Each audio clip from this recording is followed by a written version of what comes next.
오늘 이제 주현절을 맞이해서 우리는 마가복음 말씀을 봉독을 했는데, 마가복음은 누가복음과 마태복음과 조금 다릅니다.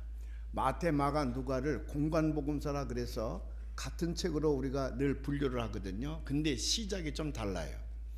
마태와 누가에게는 예수님의 탄생 기사와 어렸을 때의 기사가 약간 적혀 있는데, 마가복음에는 전혀 예수님의 소년 시절이나 또 탄생 기사는 없이 바로 예수님께서 30살 되었을 때에 세례 요한에게 나가 세례를 받으시고 복음을 증거하러 나갔던 거기부터 시작을 합니다. 그 순서를 말씀드려 보면, 먼저 요단강가에 나가서 예수님께서 30살 되었을 때에 세례를 받았습니다. 광야에서 마귀의 시험을 받았다 그랬는데, 요단강가에서 세례를 받고 나오시는 예수님에게 마귀가 접근을 해서 예수님을 광야로 이끌어갑니다. 그 광야가 어디쯤 있냐 그러면, 이번에 이제 성지순례 가는 사람들은 가볼 텐데 여리고에서 매우 가까운 곳에 있습니다.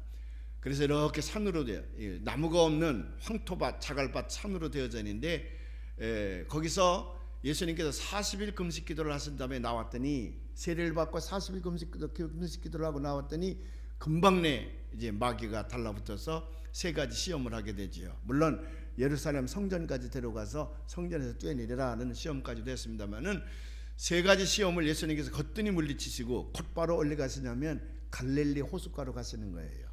거기서 복음을 전하시고 제자들을 선택하기 시작하는데, 맨 먼저 베드로, 요한, 야고보 이렇게 세 명을 선택을 했습니다. 선택을 하신 다음에는 그 베드로와 그 형이 안드레잖아요. 그들이 어디 살고 있었냐 그러면 가버나움이라는 곳에 살고 있었거든요. 그 갈릴리 호숫가에 있는 도시입니다. 이번에도 이제 거기 다 들리게 될 텐데, 그 가버나움에서 안드레와 베드로는 살고 있었고, 그 가버나움에는 베드로의 장모님 댁도 거기 있었습니다. 그 세 제자를 택하신 다음에 예수님은 먼저 베드로네 집을 들리게 되지요. 그리고 장모가 열병으로 앓고 있다는 얘기를 듣고는 그 장모의 병을 고쳐줍니다.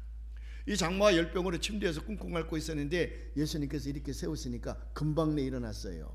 그리고는 언제 내가 알았느냐는 듯이 자기 집에 들어온 손님들에게 시중을 들기 시작을 했다 그랬습니다.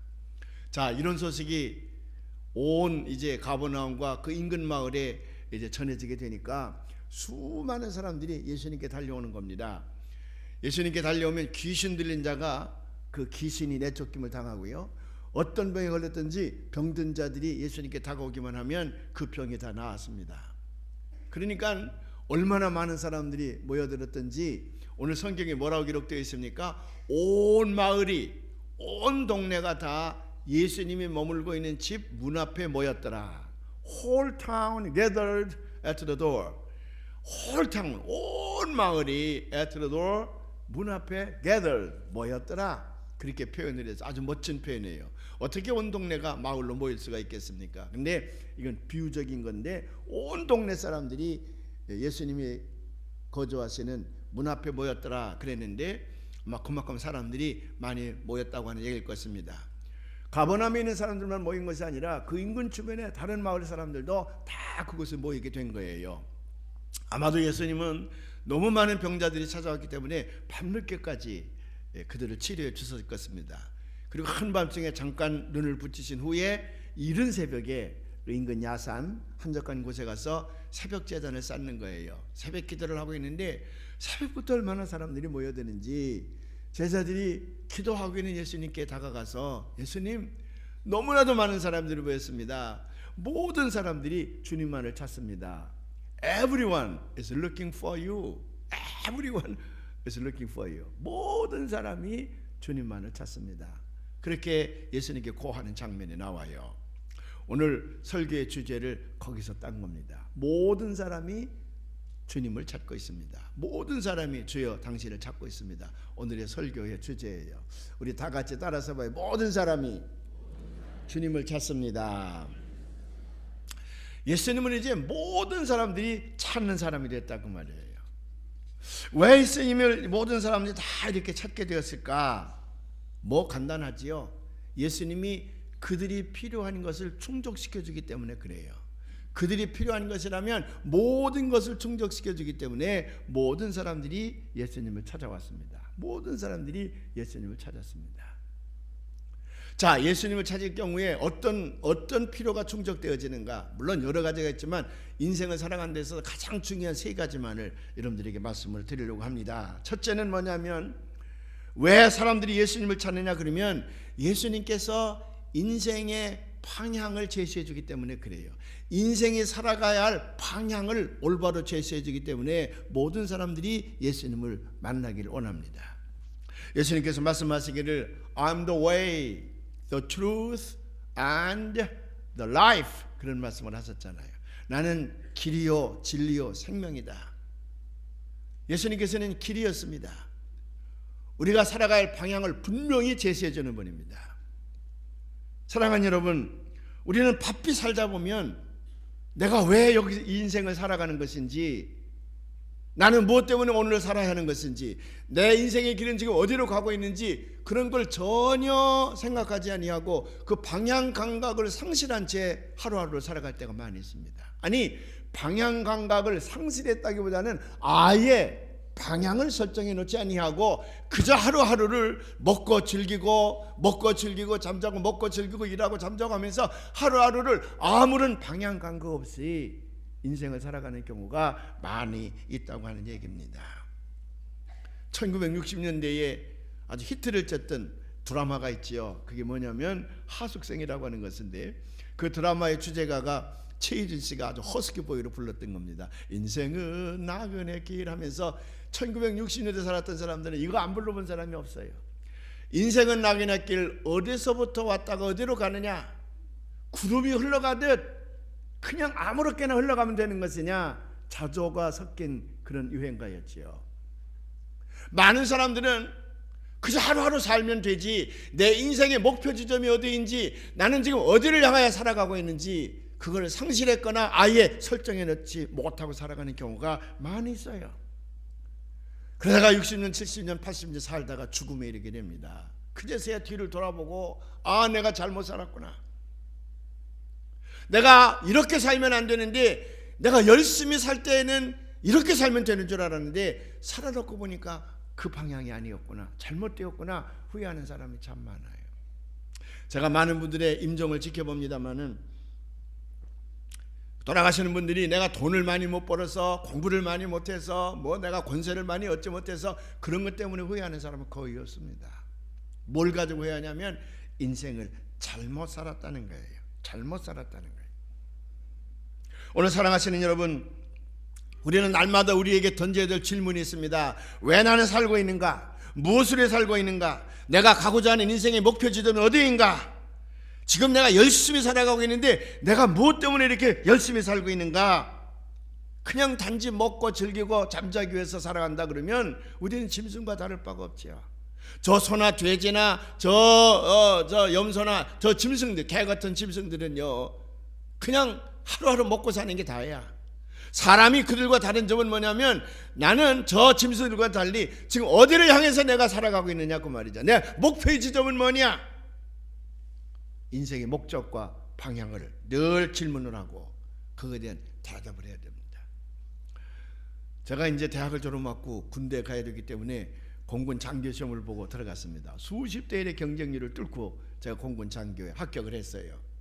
들어가면 금방 내가 소위 계급장을 달아주고 장교가 되는 줄 알았더니 아니야. 사병들보다 훨씬 훈련 기간이 길어요.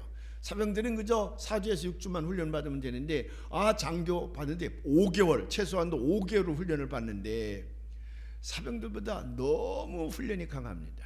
우리는 겨울에 훈련을 받았는데 새벽 4시에 일어나서 구보를 시킵니다. 한 2, 3km 뛰어간 다음에 그 다음에 수건을 가지고 그 우물물에다가 적셔가지고 냉수 마찰을 시키는데요, 금방 이렇게 겨울이니까 12월 달이니까 그걸 이렇게 우물에다 넣었다가 꺼내서 몸에 가져가는 동안에 벌써 버석버석 얼었어요. 그걸 가지고 이제 냉수 마찰을 합니다. 그리고 또 한 4km 뛰어가는 거예요. 그리고 내후반에 가서 정리를 하고 아침 식사를 하고 그 다음부터는 이 부대장들이 그냥 눈밭에 데려가서 굴리는 거예요. 굴리고 뛰고 훈련을 시키는데 정신을 못 차리겠어요. 사람들이 불평을 합니다. 아니, 우리를 이러려고 데려왔나? 도대체 못 견디겠다. 왜 이런 훈련을 받아야 되느냐? 오늘은 눈보라가 몰아치는데 왜 쉬지 않고 이렇게 훈련장에 나와서 훈련을 받게 하느냐? 불만이 보통이 아니에요. 근데 이 부대장이라는 작자들이 잠이라도 잘 재워야 되는데 10시에 칠춘나발 불고서 이제 막 잠들려고 그러면 12시 반에 깨워가지고 연병장으로 모이라, 완전 무장하고 모이라. 거기서 또 매타작을 막 하는 거예요. 응대가 시퍼렇게 멍에도 때리고 그러는 거예요. 그게 불만이 보통이 아니죠. 내 말에 들어오면 투덜거리고 막 불만을 합니다. 왜 이런 짓을 우리가 해야 되냐? 그랬더니 저 조그만 키가 작은 녀석 하나가 구탱이에서 뭐라고 했냐면, 야, 집에 가고 싶은 놈은 다 가. 야, 공군 장교가 거저되는 거야? 대한민국 국군 장교가 거저되는 거야? 이런 훈련을 받아야 나중에 지휘관이 될 수가 있지.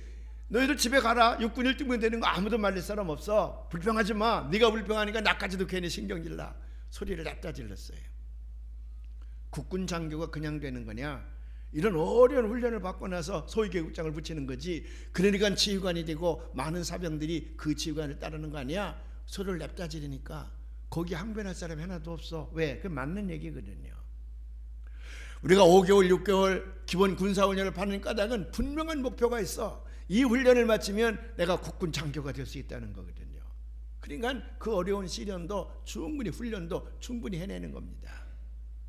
우리 인생도 마찬가지예요. 우리 인생도요, 도대체 왜 내가 살아야 되는지, 내가 무엇 때문에 이 일을 해야 되는지 그 분명한 인생의 목표, 그 방향을 찾게 되면 어떤 환난과 시련이 와도 우리는 충분히 이겨낼 수가 있습니다.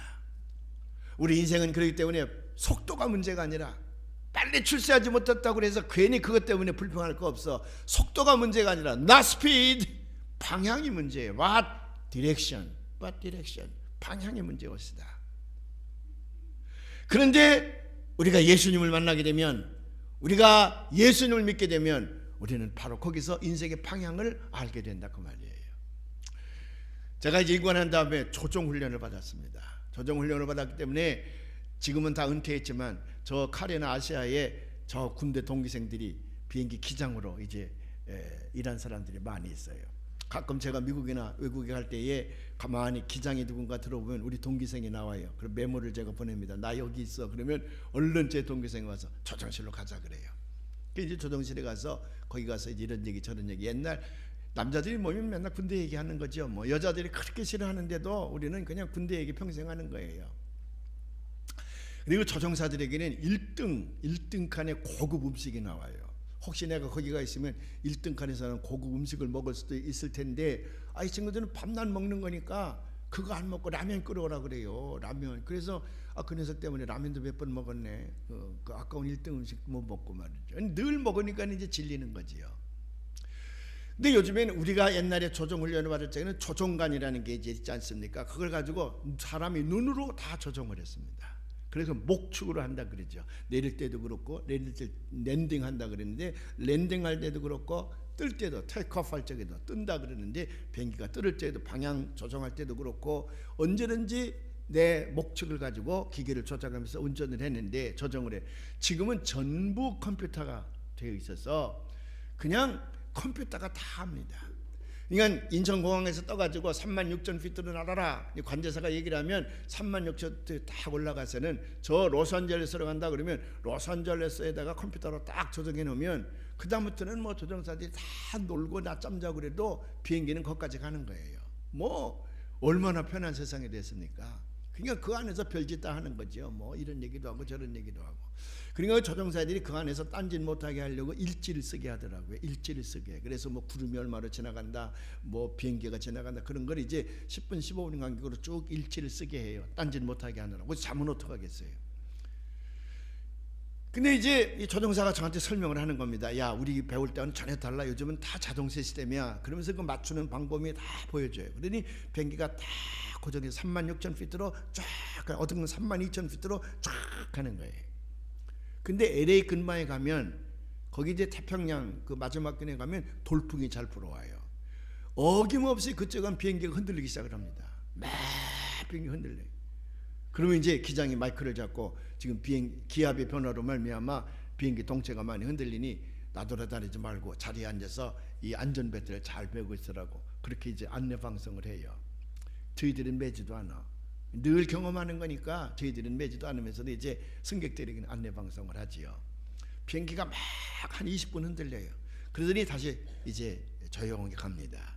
이제 통과했으니 안전벨트를 풀고 이제 나다녀도 된다는 거지요. 그러더니 저를 보고 불러요. 야, 김 목사 일리 와보라고. 가봤더니 약간 바늘이 움직였어요. 그 로스앤젤레스 지점에다 맞춰놨던데 조금 비행기가 이렇게 움직이면서 계기가 조금 움직였습니다.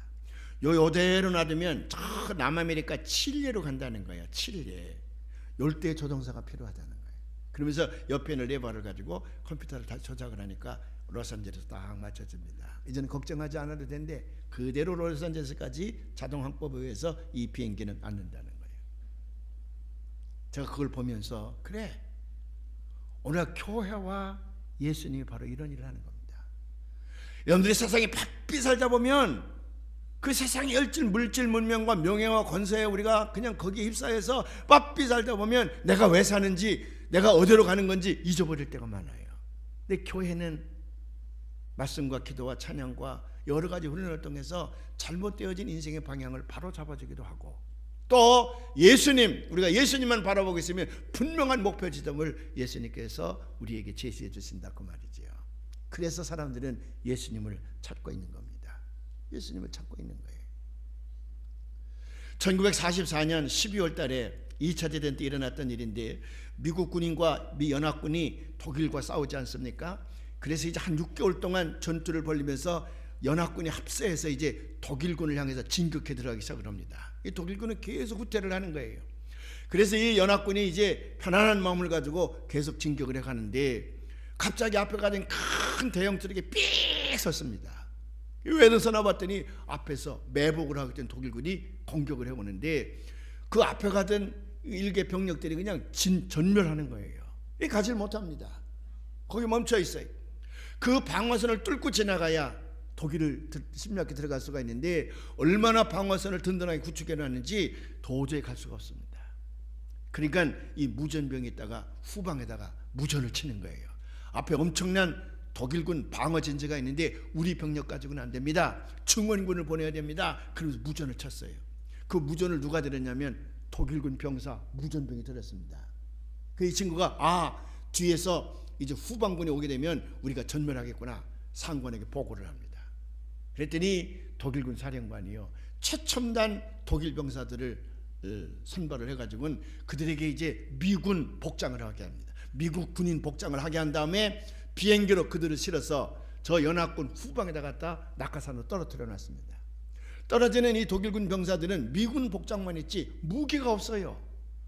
이 사람들의 사명은 뭐냐면, 저 증원군이 오는 길목에서 사인포스트, 우리가 이정표라 그러죠. 이건 어디 가는 거, 이건 뭐 로스앤젤레스 가는 거다, 이건 서울 가는 거다, 그 사인포스트만을 전부 바꿔놓는 거예요.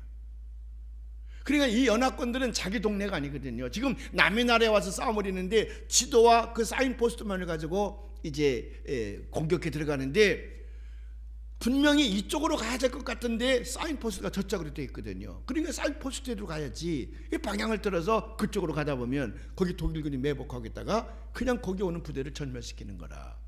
도저히 방어선을 뚫을 수가 없는 거예요. 증원군이 올 시간이 훨씬 지났는데도 증원군이 오지 못하는 겁니다. 그게 나중에 전부 조사해 봤더니 독일군 병사들이 미군 복장을 하고는 후방에 있는 사인포스트를, 이정표를 전부 돌려놓거나 아니면 뽑아버려 없애버리는 거라. 이 군인들이 이 작전 지도를 가지고 있지만 사인포스트가 막 뒤바뀌는 바람에 그들이 원하는 시간에 아군 지휘관이 도착을 하지 못해서 엄청난 손해를 봤다는 겁니다. 오늘날 우리가 살고 있는 이 사회에 수많은 사인포스트가 잘못되어 있어요. 그래서 사람들이 인생의 바른 방향을 찾지 못한 채 방황하는 경우가 얼마나 많이 있는지 모릅니다. 청소년들에게 어른들이 무책임하게 잘못된 방향을 제시합니다. 그 청소년들이 잘못된 어른들의 게임에 빠져서 그저 고등학교 다니는 여학생들이 몸을 팔기도 하고요, 인신매매단에 들어가기도 하고요, 무슨 뭐 다산계 판매 이런 데 현혹되어 가지고, 그거 다 누가 하는 짓이냐면 어른들이 하는 짓이에요. 어른들이. 학교 폭력도 그래 일어납니다.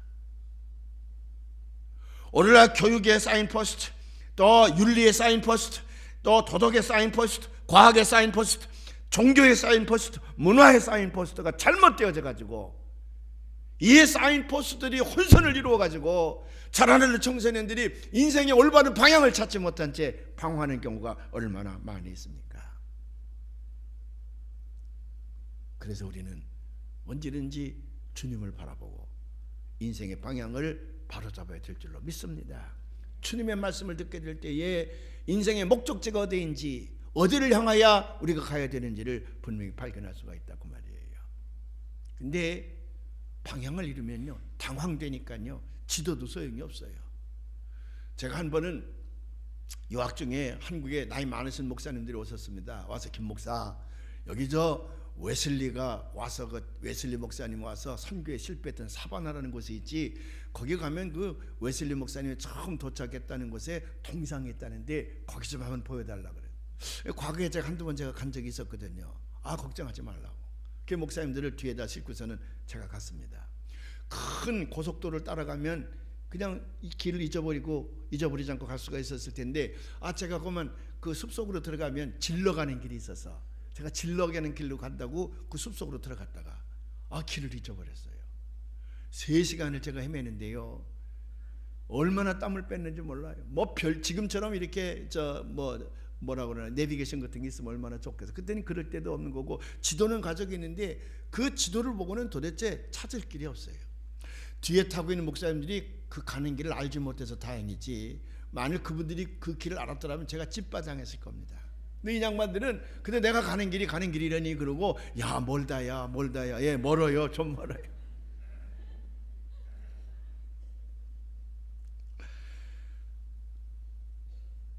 요즘에 이제 학생 인권 조례 문제 때문에 크게 사회적인 물의를 일으키고 있습니다만은, 중고등학교 학생들에게 학생 인권 조례라고 하는 것을 지금 이제 좌파 그 교육감이 선포를 해서, 그래서 이제 3월부터 적용이 된다는데, 그 인권 조례를 보면 참 답답합니다.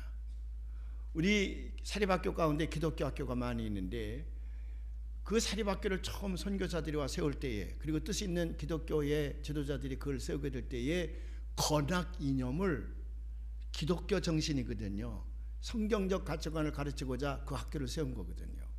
근데 이번에 이 학생 인권 조례에 의하면 그 기독교 학교에서 마음대로 성경을 가르치지 못하게 했습니다. 학생들이 얼마든지 거부하게 만들어 놨어요. 근데 그것뿐만 아니라 동성애라는 거 들어보셨습니까? 호모섹슈얼리티라는 말 들어보셨죠? 우리 교인들은 순진하니까 그게 무슨 말인지도 잘 모르는 모양인데, 동성애라고 하는 말은 무슨 말이냐면 남자가 남자끼리 섹스를 하는 거예요. 여자가 여자끼리 섹스를 하는 거예요. 그래서 최근에는 남자와 남자끼리 결혼하겠다 그래서 결혼신고도 하고 그러잖아요. 그 동성애가 물론 의학적이나 심리학적으로 접근해 보면 유전인자 속에 뭐가 조금 잘못돼서 남자가 여자를 보면 아무런 생각이 없고, 남자가 남자를 보면 그 사교육이 일어나는 그런 사람들이 많다는 거예요. 물론 치료적인 차원에서 접근을 하긴 해야 됩니다. 그렇다 그래서 학생 인권조례에 의하면 학생들을 성적으로 차별해서는 안 된다. 학교에서 아이들이 동성애 하는 거 막지 못하게 돼 있어요. 그동안에 선생님들이 동성애 하면 퇴학도 시키고 동성애하면 안 된다 가르쳤는데, 이젠 그렇게 못하게 돼 있어. 여러분, 이 기가 막힌 노릇입니다. 어른들이 이것만큼 무책임한 일이 없습니다. 자살하는 것도요, 의학적으로 심리학적으로 접근해 보면 그 자살도 하나의 질병입니다. 물론 치료적인 차원에서 접근할 필요가 있습니다. 그렇다고 부모나 학교 선생님들이 괜찮아, 초등학생이나 중학교 고등학생들이 얼마 자살해 괜찮아, 자살 별로 문제 아니야, 그거 죄 아니다, 이렇게 하면 되겠냐고 말이에요. 물론 의학적인 접근은 할 필요가 있지만 학생들에게 선생님은 어떻게 가르쳐야 돼? 자살하면 안 된다, 자살은 살인행위이기 때문에 큰 죄악이다, 그렇게 가르쳐야지. 그래야 아이들이 그걸 바로 배워서 나가지. 까짓 거 괜찮아, 자살 마음대로 하거라, 그렇게 한다 그러면 앞으로 이 사회가 어떻게 되겠습니까? 동성애도 마찬가지예요. 동성애하면 안 된다. 여기 학생들이 야 임마, 남자가 남자를 막 그렇게 하면 안 돼 임마, 여자가 여자를 그렇게 하면 안 돼 임마, 남자는 여자를 좋아하고 여자는 남자를 좋아해야지 임마, 그렇게 하면 안 돼. 그래서 가르쳐야지, 엄한 교육로 가르쳐야지. 그런 마음이 있다가도 그게 없어지지. 괜찮아? 그래가지고 아이들이 남자들끼리 학교에서 부둥켜하고 뽀뽀나 해제끼고 앉아있으면 그 학교가 어떻게 되겠냐고 말이에요. 무책임한 짓이에요. 무엇을 위해서 그것을 요구하는지 잘 모르겠어요. 어른들이요, 어린 학생들이 가야 할 사인포스트를 뒤집어 놓고 있다고 말이에요. 뒤집어 놓고 있어요. 여러분, 인신매매단, 그래서 중학교나 고등학교 다니는 어린 여학생들을 갖다 팔아제낍니다. 그건 누가 합니까? 저희가 합니까? 아니야. 어른들이 하는 거예요. 어른들이 살살 어린애를 꽂아다 갖다 팔아먹는다고 말이에요. 사인포스트가 잘못되어 있어요. 그래서 오늘날 인간들이 어렸을 때부터 인생의 방향을 잘못 잡고 있다고 말이에요. 그래서 그들을 주님 앞으로 데려와야 됩니다. 그래서 예수님을 바라보고 자기들이 어떻게 살아가야 할지, 인생의 목표가 뭔지, 목적이 무엇인지를 분명히 발견하게 하고 그 성경적 가치관을 가지고 인생을 살아가게 해야 될 줄로 믿습니다. 요짝은 왜 아멘 안 해? 다 믿으시면 아멘. 저 짝인 애들이 동성연애 하는 거 찬성하는가 봐. 저 짝이만 한번 해봐요. 아멘. 네. 어른들이요, 책임 있는 일을 해야 됩니다. 왜? 우리 아이들은 미래의 주역들이거든요. 그들을 우리가 올바로 교육을 시켜놔야 우리 미래가 소망이 있습니다. 아멘. 세월이 얼마나 빨라요. 여러분, 금년 들어와서 새해 복 많이 받으세요, 새해 복 몇 번 했더니 벌써 1월 다 갔어. 오늘이 마지막 주일이래. 뭐 새해 들어서 굉장한 결심을 하는 데는데 훌떡 지나가 버리고 말아요. 오늘이 그래서 마지막 이제 새해 부흥인데 그냥 훌떡 지나가 버리고 말았어. 1월 첫째 주부터 우리 이렇게 하자 다짐을 했는데 그거 실천해 볼 겨를도 없이 그냥 새해 복 많이 받으세요, 복 많이 받으다 훌떡 지나갔어요. 다음 주부터 벌써 2월이야. 두 번째 달이에요.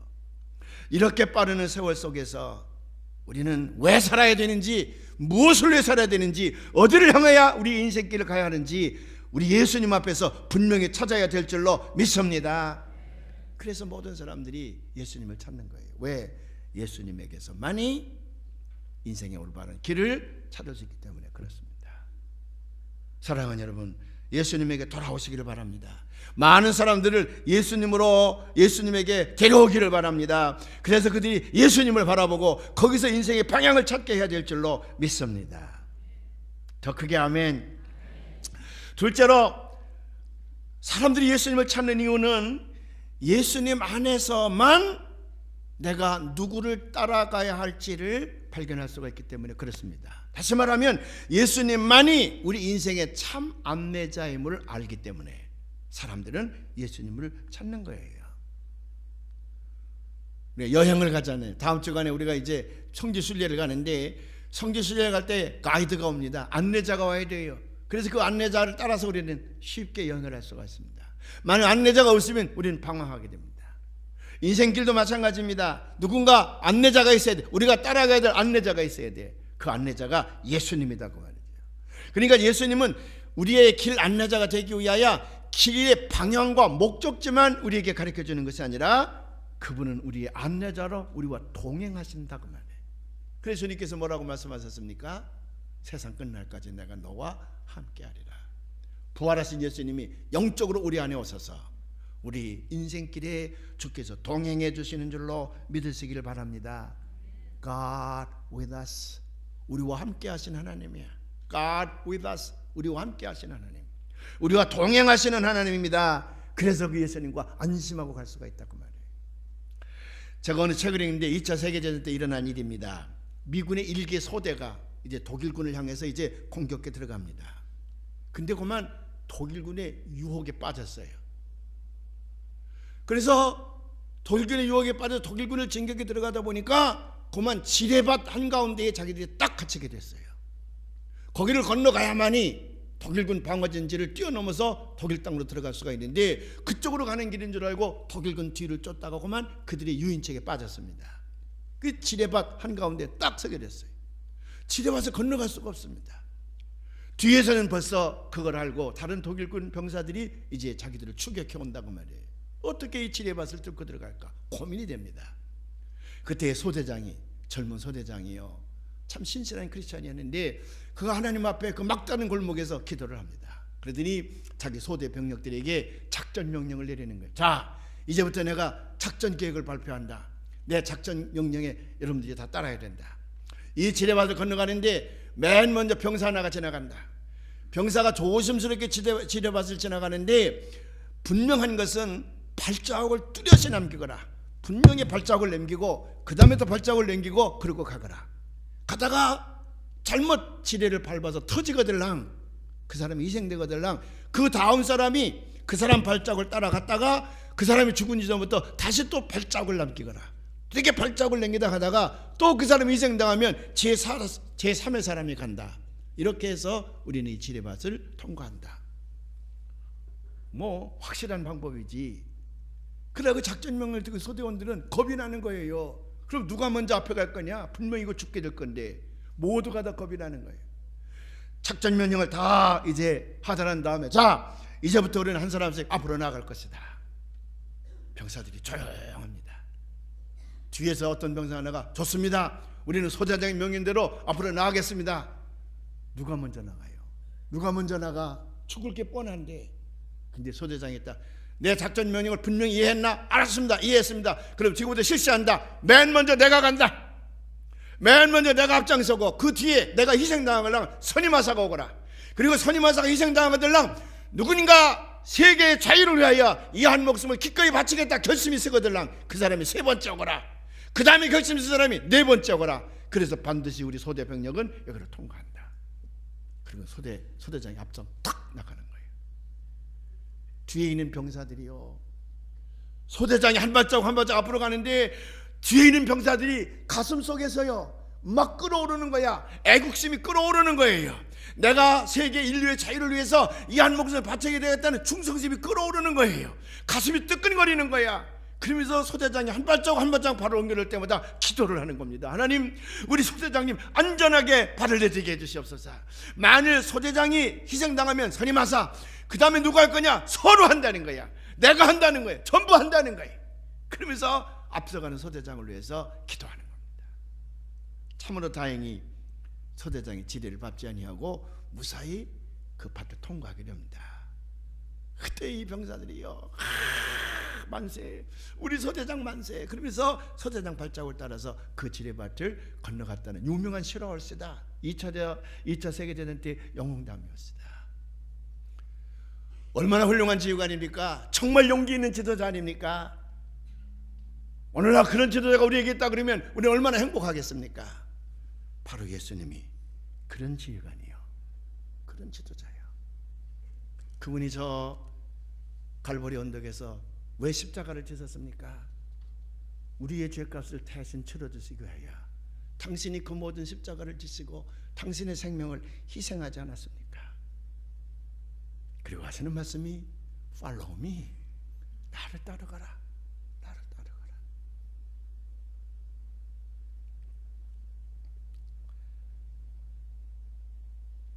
사랑하시는 여러분, 우리는 이 지도자를 따라가는 거예요. 그 지도자께서 우리 안내자가 되어주시는 거예요. 그러니까 방향과 목표 지점만 설정해 주시는 것이 아니라 그 지점에 이를 때까지 주님이 우리와 동행하시니 믿음의 주여 온전케 하시는 그 예수님만을 보고 살아가야 되지 않겠습니까? 마지막 세 번째로는 우리와 동행해 주실 뿐만 아니라 모든 사람들이 예수님을 열망하는 까닭은 뭐냐 그러면 그분이 우리를 특별한 곳으로 인도해 주시기 때문에 그래. 그 특별한 것이 어디냐면 풍성한 삶이었으다. 풍성한 삶. 어떤 풍성한 삶? Abundant life with God. 하나님과 함께하는 풍성한 삶이야. 감동과 감격 속에서 우리가 돈이 많아야 풍성한 삶 아닙니까? 무슨 높은 계급이 올라가야 풍성한 삶 아닙니다. 돈 많다고 풍성한 삶 사는 거 아니에요.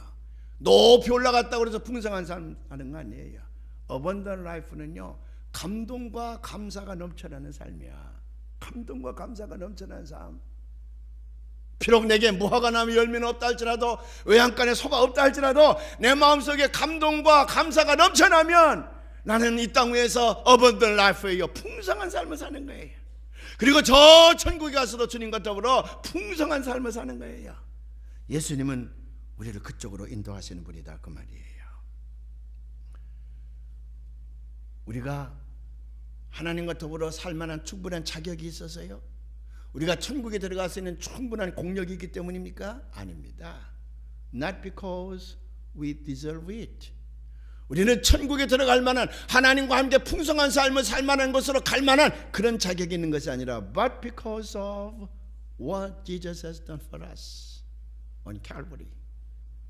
예수님께서 칼보리 언덕에서 우리를 위하여 행하신 그 공력으로 말미암아 우리 이 땅에서도 하나님과 더불어 풍요한 삶을 살게 되고 저 천국에서도 주님과 더불어 풍성한 삶을 살게 되는 줄로 믿으시기를 바랍니다. 주님의 은혜예요. 우리가 그 주님의 은혜를 알게 되면 감격과 감동과 감사 속에서 살아갈 수가 있다고 말이에요. 제가 미국의 아틀란타라는 곳에서 유학을 할 때 일어난 사건 몇 가지가 참 제 생애에 큰 교훈을 줬는데 그 중 하나가 이거예요.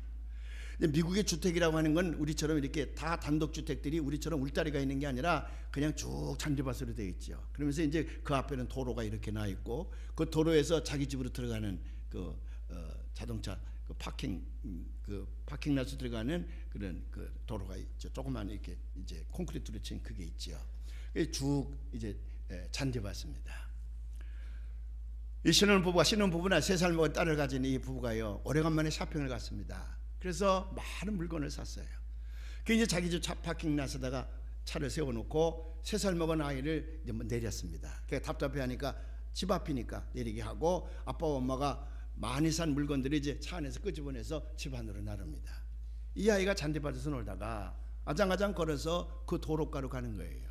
본래 그 주택가의 도로는 아주 서행하게 되어 있습니다. 차가 복잡하지 않으니까 아주 서행하게 되어 있어요. 그러니까 아이들이 놀아도 충분히 멈출 수가 있는지 자동차가 어떤 젊은 아이가 스포츠카를 몰고 달려왔어요.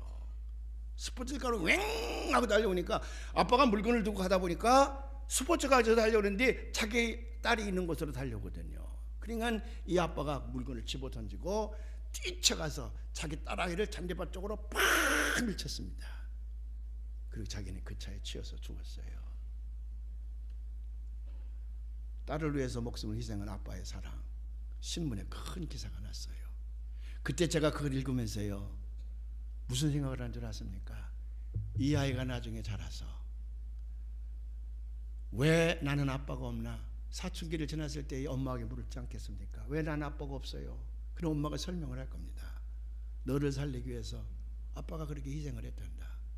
그럴 때마다 이 딸아이는 아빠의 사진을 들고요, 아빠의 사진을 들고 얼마나 울겠습니까? 아빠, 그래서 아빠가 그때 죽었군요.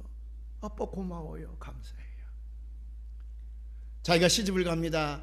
아이들을 낳습니다. 그 아이들을 들고 아빠의 묘지에 갈 거예요. 그러니 거기 가서 아빠의 그 묘비를 쓰다듬으면서 아빠가 날 위해서 이렇게 먼저 왔네. 여기 아이들이에요. 손주들이에요. 아빠 고마워요. 그렇게 하지 않겠어요? 그래서 제가 우리 교회 묘지를 지금 반드시 하나 마련하기 위해서 그래 지금 찾고 있는 중인데 어딘가 양지바른 곳에 우리 교회 묘지가 잘 선택될 줄로 믿습니다. 여러분들이 이제 그 묘지에 묻히게 되면 후손들이 가서 여러분들에서 예배도 드리고 할 텐데 요람에서 무덤까지 우리 교회가 이 계획을 좀 완료를 시켜 놓으려고 그래요. 그 산소에 갈 때마다 이 딸아이는요 자기가 낳은 아이들을 끌어안고요 감격과 감사의 눈물을 흘릴 거예요. That's a abundant life. 이 땅에서 그가 풍성한 삶을 사는 거예요. 마찬가지입니다. 하나님이 우리에게 베풀어 주신 은혜가 그거예요. 날 살리기 위해서 예수님께서 십자가에서 희생되셨기 까닭에 우리는 이제 십자가를 바라볼 때마다 감동과 감격과 감사가 임하는 거예요. 주께서 저 위에서 내 죄를 속하시기 위하여 십자가에서 돌아가셨기 까닭에 그 공력으로 내가 구원받아서 이 땅에서 구원받은 백성으로 살아갈 뿐만 아니라 저 천국에서도 영생을 누리게 된 줄로 믿습니다. 제가 전 뉴욕에 사는 황 목사님이라고 하는 분의 신앙 간증을 여러분에게 몇 번 말씀드려서 몇 번 들어도 우리의 심금을 울리고 감격스러운 얘기입니다. 그 어머니가 저 황해도 근방에 살고 있었는데 어느 선교사의 전도를 받고 신앙생활을 했답니다. 집안이 너무 찢어지게 가난해서 한겨울에도 집안에다가 그 군부를 떼서 방울 데울 만큼 그렇게 여유로운 삶을 살지 못하고 냉방에서 살고 있던 이 아내자가 임신이 됐습니다. 만기가 다 들어왔어요. 그래서 선교사님은 늘 이 냉방에서 아이를 못 낳으니 아이를 낳을 때쯤 되면 우리 집으로 오시오. 우리 집에서 아이를 낳읍시다. 그런데 어느 날 눈보라가 몰아치는 날 밤에 이 산기를 느끼고 이 어머니가 이제 밤중에 집을 나섰습니다. 선교사님 집을 가는데 그만 그 어느 또랑에 개울가에 그 또랑에 다리를 지나가는데 아이가 막 나온단 말이에요. 더 이상 갈 수가 없어요. 뛰어가다 보니까 아이가 막 나오는 거예요. 그래 다리 밑으로 내려가서 그 바람을 피하고 다리 밑에 기둥에다가 거기다 의지를 하고는 아기를 낳았습니다. 그래도 눈보라가 몰아치는 살을 잃었다는 그 바람을 견딜 수가 없어요. 아이가 잘못하면 얼어 죽겠어요. 그러니까 이 젊은 엄마가 자기 옷을 벗어서 아이를 감싸고 또 자기 옷을 벗어서 아이를 감싸고 품안에 안고 있었던 거라. 아침에 선교사가 그 다리를 지나가는데 다리 밑에서 울음소리가 나서 아기 울음소리가 내려가 봤더니 이 여인이 자기 옷을 다 벗어서 아이를 감싸고 있는데 얼어 죽었어요. 아이는 살아 있습니다. 그 옆에 양지바른 곳에 어머니 묘지를 만들어 놓고 이 선교사는 그 아이를 자기 아들로 입양을 한 거예요. 미국에 데려갔습니다. 아이가 사춘기 됐을 적에 중고등학교 다닐 때에 엄마 죽은 얘기를 들려줬어요. 날 거기 데려다 주세요. 그래서 이 아이가 거기로 왔다는 겁니다. 엄마 묘지에 가서 자기 옷을 다 벗어서 그 묘지를 덮어주면서 엄마 얼마나 추웠어 그때. 얼마나 추웠어. 나 때문에 엄마가 얼어 죽지 않았어. 얼마나 추웠어 엄마. 내가 따뜻하게 해줄게. 그래서 그것을 다 벗어서 엄마 산소를 덮었다는 거예요. 그리고 수십 번 그 앞에 절을 했다. 어머니 감사합니다. 어머니 감사. 나도 선교사처럼 살아야 되겠다. 나도 나무에서 내가 생명의 빛을 줬으니 내가 나무에 살아야 되겠다. 그래서 그 양반이 신학교를 가서 목사가 돼서 뉴욕 인근에서 평생 목회를 하시고 계셨습니다. 그분은 늘 어머니를 생각할 때마다 감격의 눈물이 흐르는 거예요. 그 간증을 할 때마다 그는 억제할 수 없는 감사의 눈물이 흐르는 거예요. 사랑하는 여러분, 우리가 그렇지 않습니까? 우리가 예수 그리스도의 십자가 은혜를 진정으로 느낀다 그러면 나와 같이 더럽고 추한 죄인을 위하여 우리 예수님 십자가에서 얼마나 고생하셨을까? 얼마나 그때 아프셨을까? 우리에게 생생히 그게 느껴지는 거예요. 얼마나 아프셨나 못 박힌 그 손과 발 죄 없이 십자가에 매달리신 예수님 하늘도 모든 땅도 초목들도 다 울고 해조차 힘을 잃고 온 우리 빛이 잤네. 그것서라 주의 사랑 언제나 영원토록 구원의 강물 흐르네. 유명한 기독교 작가인 토니 컴폴러라고 하는 사람의 작품입니다. 제가 이 작품을 읽으면서 얼마나 은혜를 받았는지 몰라요.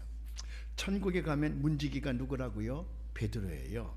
베드로가 가이사라 빌립보에서 신앙 고백을 할 때에 너무 감동을 잡순 예수님께서 천국 열쇠를 내가 너에게 주겠다 그렇게 말씀하시지 않았습니까? 그래서 천국 문이 진주로 되어져 있는데 왜 진주문으로 되어 있을까? 여러 가지 의미가 있습니다. 어쨌든 간에 베드로가 거기서 진주문에서 이제 천국에 들어오는 사람을 심사를 합니다. 그 심사의 기준은 뭐예요? 믿음이에요. 믿음으로 이제 심사를 하는데 거기서 심사를 하고 천국 들어가는 사람의 명단을 딱 작성을 해서 들여보내면서 그 명단을 이제 안에 보내는데 안에서는 누가 일일이 다 이제 배정을 하고 하냐면 천국 물품도 나눠주고 하냐면 바울이 하는 거예요. 바울이 명석한 사람이거든요. 정확한 사람이거든. 바울이 안에서 이제 들어오는 사람들 명단과 비교하면서 이제 그가 살아야 될 집도 안내하고 그러는데 자꾸 이상한 일이 생기는 거야. 무슨 일이 생기냐면 베드로가 저쪽에서 20명 등록 인원을 받아가지고 명단을 보내면 나중에 바울이 그 명단을 받아가지고 사람들을 배정하다 보면 사람이 더 많아요. 22명, 23명, 25명 막 이렇게 되는 거라. 그러니까 화딱지가 난 바울이요. 야 임마 베드로야, 인마 너 아무리 무식해도 숫자도 잘 모르냐. 베드로가 무식하잖아요. 저 어부 출신이잖아요. 그러니까 야 인마 아무리 무식해도 숫자도 몰라 인마. 20명이면 20명이 와야지. 너는 인마 20명 보냈는데 23명이야 이놈아. 25명이야 이놈아. 똑바로 해 똑바로 해. 베드로가 화가 나는 거야. 야 인마 내가 아무리 무식해도 인마 숫자도 못 세는 줄 알아? 분명히 내가 20명 들어보냈어 인마. 아니야 인마 와봐 23명이야 인마. 이게 싸움이 벌어졌어요. 베드로는 분명히 20명 보냈는데 아니 안에서 바울이 생각하면 23명 25명이란 말이에요. 그러니까 정확하게 이럴 데 없는 이 바울이 이 원인을 찾아 나서야 되겠습니다. 그래서 이제 원인을 찾아 나서는 거예요. 한참 잤더니 야 베드로야 찾았다. I found it. I found it. 나 발견했다. 왜 틀린지 알았어. 베드로가 뭐야 어디서 문제가 생겼어. 이리 와봐 이리 와봐. 가봤더니요 예수님이 천국 담 밑에 이렇게 있으면서 바깥에서 천국 못 들어오고 슬피 우는 자들에게 뭐라고 말씀하시냐면 야야 이리 와 이리 와. 그래서 월담을 시키고 있는 거예요. 월담을. 그러니까 한마디일 수밖에. 천국문으로 들어오는 사람의 숫자하고 바울이 다 집계해서 배정할 때 숫자가 안 맞는 거예요. 왜? 예수님께서 천국에 못 들어오고 천국 바깥에서 슬피 우는 사람들의 그 울음소리를 도저히 견딜 수가 없는 거라. 그래 가가지고는 야 이리 와 이리 와 담 넘어오너라. 내가 받쳐줄게 담 넘어오너라. 월담을 시켰다는 거예요. 토니 캄팔로 얘기입니다. 여러분은 어떻습니까? 여러분은요 믿음이란 징표를 가지고 야 베드로 내 믿음의 징표를 봐라. 정정당당히나 천국 간다. 다 그럴 만한 분이지. 여러분은 다 그렇게 될 줄로 믿습니다. 당당하게 천국문에 들어갈 사람인 줄로 나는 믿습니다. 근데 내가 컴플레 작품을 가만히 읽으면서 나는 아니네. 나는 내가 가지고 있는 믿음이 너무 부끄러워요. 어쩌면 베드로에게 딱지 맞을지도 몰라. 그래서 담장 밖에서 내가 슬피 울고 있을 때에 주께서 영혼아 이리 와 이리 와 괜찮아 이리 와 이리 와 내 손잡고 건너오거라. 나는 예수님이 겨우 월담을 시켜야 천국 갈 사람이 아닐까. Unlimited grace of Jesus Christ. 예수 그리스도의 무제한적인 사랑의 공률로 나는 천국에 들어갈 수 있겠구나. 그때 제가 느낀 바예요.